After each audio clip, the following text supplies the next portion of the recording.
Yeah, I found it. Ah.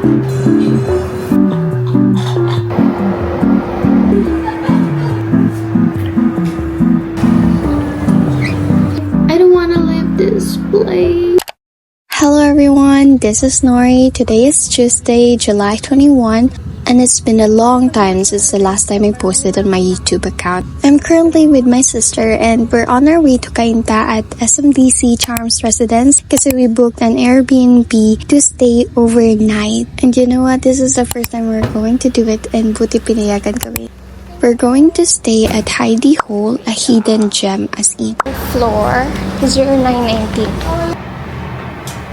Ito. I found it.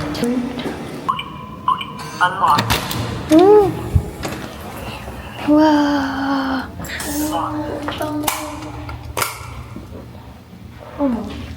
When I discovered their Airbnb, sobrang nahumaling ako sa interior design nila.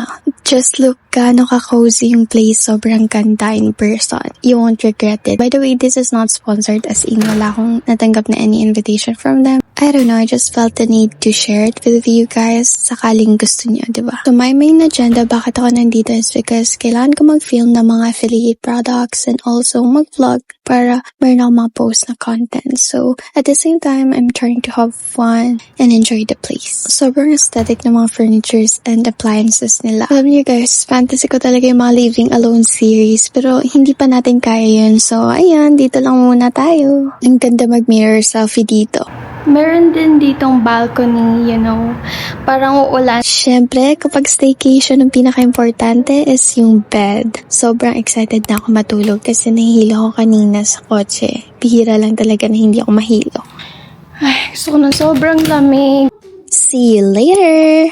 Sobrang lakas na ng ulan sa labas. Oh my gosh.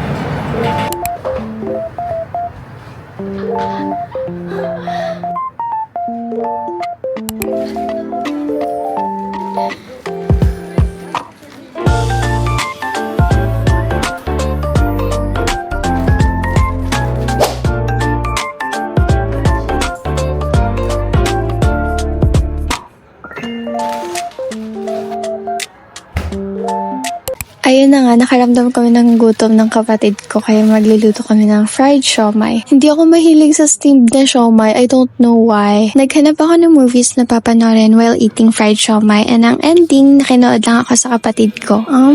Yummy! Tumigil na yung ulan, guys.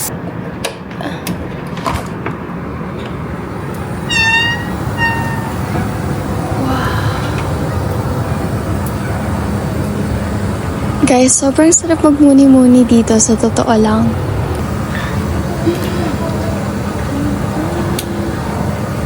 Hey guys, so I changed my clothes na. Ay, nakapambahay na ako. I think manonood na lang ang person muna. Kasi kailangan nating magpalakas para makapag-content.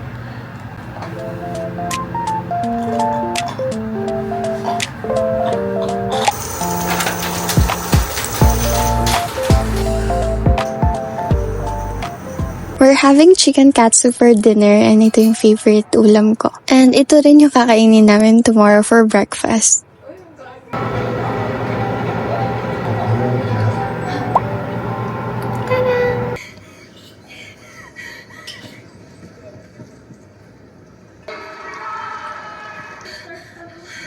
It's already 11 p.m. and tinatamaan ako ng antok kaso namamahay talaga yung katawan ko kaya it take me some time before I fall asleep.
Mystery, mystery. Hey guys! So, quick update lang. It's 10 a.m. na and nagawa ko na yung mga content na kailangan kong gawin. And also, mag-clean up na ako kasi later on, gigisingin ko na yung kapatid ko, yung sister ko para maghanda na para sa check-up. I don't wanna leave this place talaga. Like, so far, sobrang sarap ng tulog ko kagabi. Hindi ko na malaya na nakatulog ako no, I think 11 p.m. or 12 a.m. Maybe. Tapos, ginising ako ng kapatid ko ng 6 a.m. Sabi niya, tingnan ko daw yung sunrise with her. Ang ganda!